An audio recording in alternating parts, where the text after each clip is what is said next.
D-Day, the American reaction to what Germany was doing in World War II, like murdering Jews, conquering everyone they could, and gaining access to nuclear weapons, resulted in D-Day, where Americans landed on the German-occupied French beach of Normandy, taking the lives of many German soldiers as they lost their lives themselves.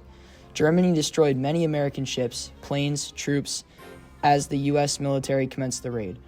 Although the Americans suffered heavy losses due to the Germans' formidable fences, they were able to counter them effectively. The Americans defeated the Nazi German soldiers and captured the beaches of Normandy. The American victory was significant in American history because it changed the tide of the war in World War II. Dwight D. Eisenhower was the perfect commander and leader for the D-Day invasion. Eisenhower showed courage and leadership while having the responsibility to execute this mission. Plus, he showed calmness and provided his troops and commanders with confidence that they could win this battle. On the opposing side, Dwight D. Eisenhower and the Americans were facing the Nazis, led by no other than Adolf Hitler. Hitler was a German dictator that had full control and led Nazi Germany. The Nazis enforced racism, nationalism, and the killing of innocent Jews. D-Day, a battle set during World War II, was caused by the Nazis and Hitler. The Nazis had invaded and occupied Normandy, France in 1940. After the Americans had joined World War II, the Americans and the British Allies would get together to plan the invasion of Normandy. D-Day couldn't be done without the support of soldiers and technology. To plan D-Day, Dwight D. Eisenhower and the United States had to develop technology in hopes of beating the Nazis. For example, the U.S. developed technology such as fake radio transmissions to confuse the Germans' intelligence. On the other hand, the United States war effort made sure the soldiers were provided with enough food, weapons, ammunition, and much more. The United States were allied with Canada and other European nations who provided them with an extra strength as well as more support in the battle. After much articulate planning, Dwight D. Eisenhower planned to start the invasion on June 6, 1944. Soldiers, sailors, and airmen of the Allied Expeditionary Force, you are about to embark upon the great crusade toward which we have striven these many months. The eyes of the world are upon you. The hopes and prayers of liberty-loving people everywhere march with you. In company with our brave allies and brothers in arms on other fronts, you will bring about the destruction of the German war machine, the elimination of Nazi tyranny over the oppressed peoples of Europe, and security for ourselves in a free world. Your task will not be an easy one. Your enemy is well-trained, well-equipped, and battle-hardened. He will fight savagely. But this is the year 1944. Much has happened since the Nazi triumphs of 1940-41.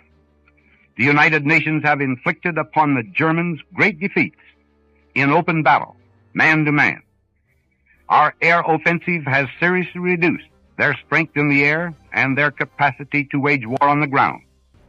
Our home front have given us an overwhelming superiority in weapons and munitions of war, and placed at our disposal great reserves of trained fighting men. The tide has turned. The free men of the world are marching together to victory. I have full confidence in your courage, devotion to duty, and skill in battle. We will accept nothing less than full victory. Good luck, and let us all beseech the blessing of Almighty God upon this great and noble undertaking. This was the Order of the Day speech given by Dwight D. Eisenhower. This speech was given to the soldiers and sailors of the Allied Expeditionary Force. In this historic speech, Eisenhower talks about how Adolf Hitler and the Nazis will fight ruthlessly and savagely. He describes Hitler as battle-hardened and well-equipped, but Eisenhower yet again proves his courage and calmness by telling the soldiers and the Allied Expeditionary Force that he has full confidence in them and that he will seek nothing but victory. On June 6 of 1944, the operation began.